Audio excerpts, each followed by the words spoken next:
नमस्कार साथियों, जैसे कि आपने हमारा थंबनेल देखा होगा, आज से हम शुरू कर रहे हैं भारत का भूगोल यानी कक्षा 9th की NCERT है।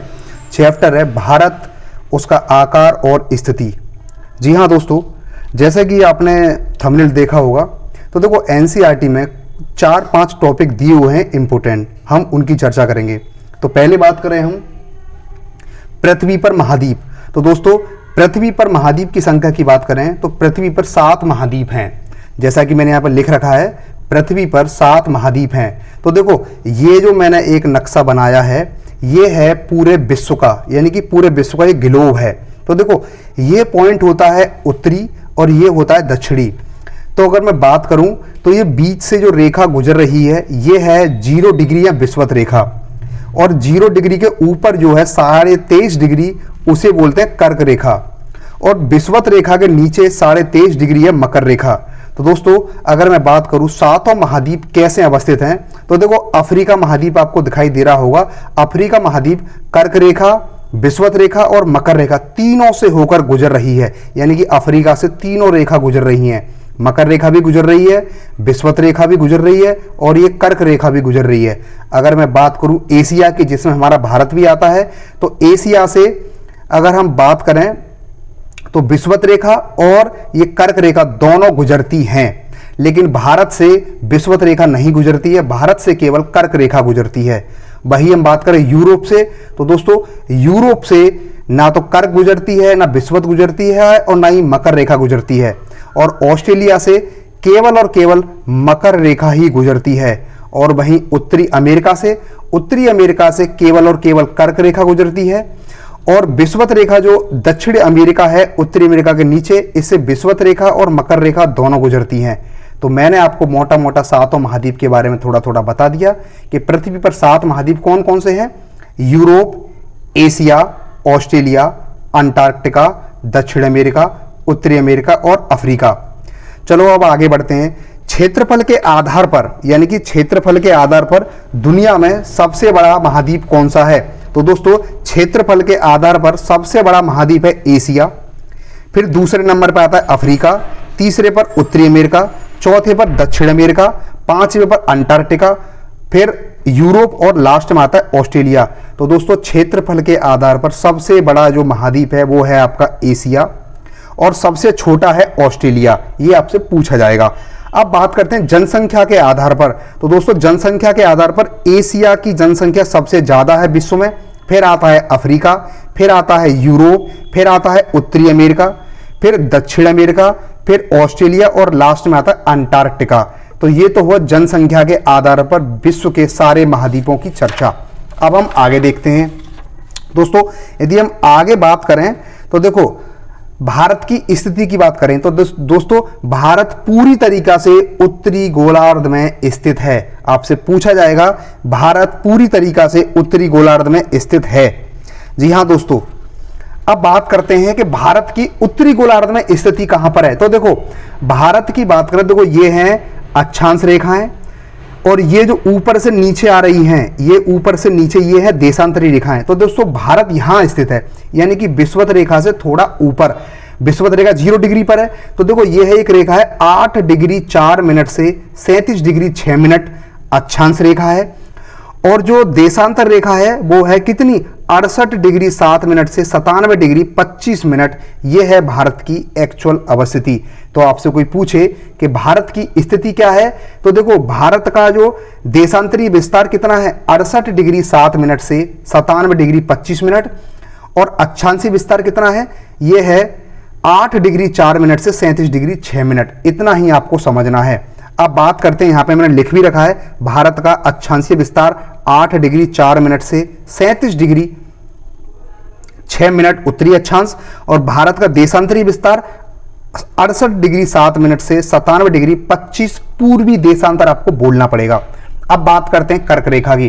तो दोस्तों, यह भारत को 2 बराबर भागों में बांटती है, यानी भारत को 2 बराबर भागों में बांटती है। जैसे कि मान लो ये भारत है, ये भारत है, तो ये भारत को 2 बराबर भागों में बांटती है, यानी कि ये हिस्सा ऊपर का, ये हिस्सा नीचे का।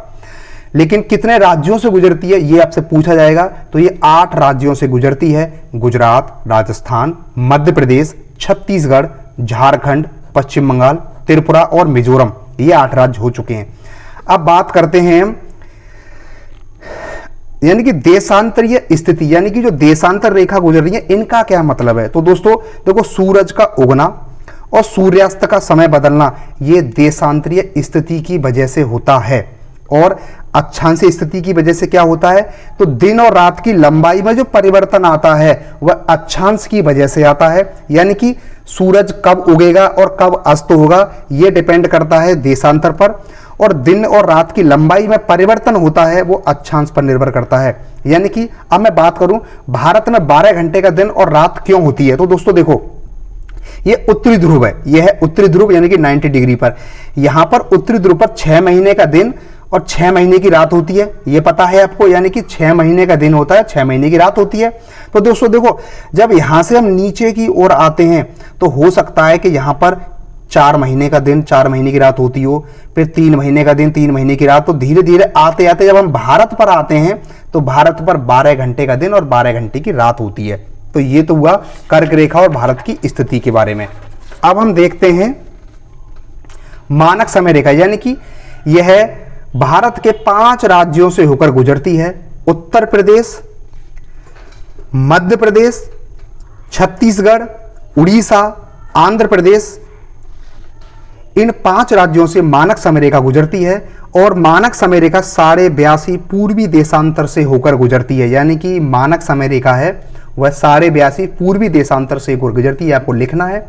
और ये प्रयागराज के नैनी से गुजरती है, यानी कि उत्तर प्रदेश के प्रयागराज जो है वहां के नैनी से गुजरती है।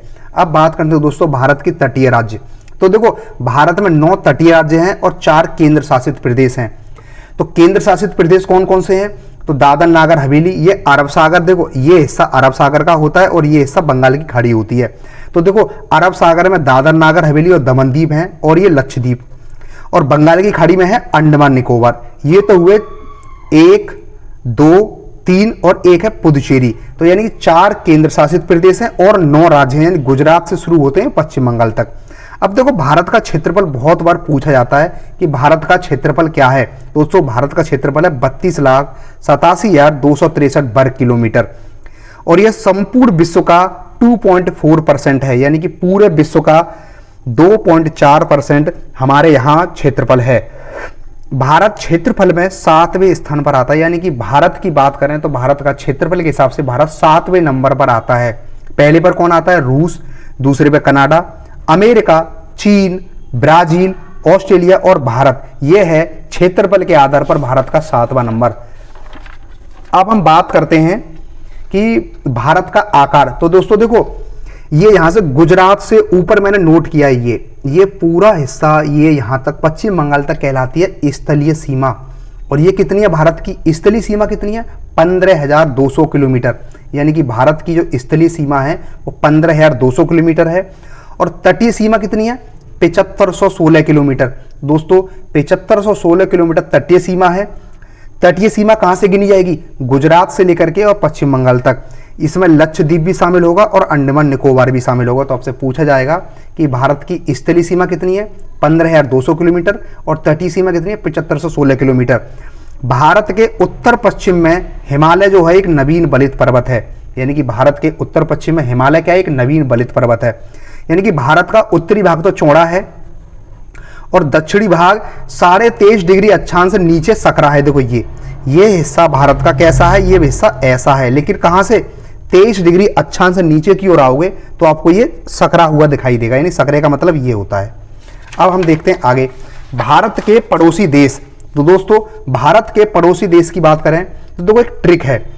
आपसे कोई पूछे कि भारत के पड़ोसी देश कौन कौन से हैं, तो बचपन से MBA, बा से बांग्लादेश, चा से चीन, पा से पाकिस्तान, ना से नेपाल, मा से म्यांमार, बी से भूटान, ए से अफगानिस्तान। ये आप एक बार वीडियो देख लेना। अब नोट, गुजरात से अरुणाचल के स्थानीय समय में 2 घंटे का अंतर है। यानी कि आप गुजरात से अरुणाचल की ओर जाओगे तो 2 घंटे का अंतर है। सूर्य सबसे पहले अरुणाचल प्रदेश में निकलता है, उसके बाद गुजरात में 2 घंटे बाद निकलता है। यानी कि अरुणाचल प्रदेश को सूर्योदय का राज्य भी कहा जाता है। यानी कि भारत में सबसे पहले सूरज अरुणाचल प्रदेश में ही निकलता है। अब बात करें हिंद महासागर की, तो दोस्तों हिंद महासागर की बात करें तो इसका नाम भारत के नाम पर पड़ा है। दुनिया में केवल अकेला महासागर है हिंद महासागर जिसका नाम भारत के नाम पर पड़ा है, हिंद महासागर। अब स्वेज नहर दिया है एनसीईआरटी में। 1869 में स्वेज नहर खुली और भारत और यूरोप के बीच 7000 किलोमीटर की दूरी कम हो गई, यानी कि अंग्रेज अब भारत में आके व्यापार आराम से कर सकते हैं। और दोस्तों इसी दिन गांधी जी का भी जन्म हुआ था। गांधी जी का जन्म 2 अक्टूबर 1869 को ही हुआ था। अब हम बात करें क्षेत्रफल में बड़े राज्य, तो दोस्तों सबसे बड़ा राज्य है राजस्थान और क्षेत्रफल में सबसे छोटा राज्य, यानी कि यहां बात करें क्षेत्रफल में सबसे बड़ा राज्य है राजस्थान और क्षेत्रफल में सबसे छोटा राज्य है गोवा। ठीक है, पड़ोसी देशों से लगी राज्यों की सीमाएं, तो देखो चीन, ये आपके एनसीईआरटी में 4 देश दिए हुए हैं कि कौन से राज्य की सीमा इन देशों से लगी हुई है। तो चीन से हिमाचल प्रदेश छूता है, उत्तराखंड, सिक्किम, अरुणाचल प्रदेश और लद्दाख। पाकिस्तान से गुजरात, राजस्थान, जम्मू कश्मीर, लद्दाख और ये पंजाब। म्यांमार से अरुणाचल प्रदेश, नागालैंड, मिजोरम और मणिपुर, इनकी सीमाएं म्यांमार से लगती हैं। बांग्लादेश से पश्चिम बंगाल, मेघालय, मिजोरम और त्रिपुरा और असम, इन राज्यों की सीमाएं इन देशों से लगती हैं। दोस्तों वीडियो कैसी लगी आप कमेंट जरूर करना और नए हो तो चैनल को सब्सक्राइब करना।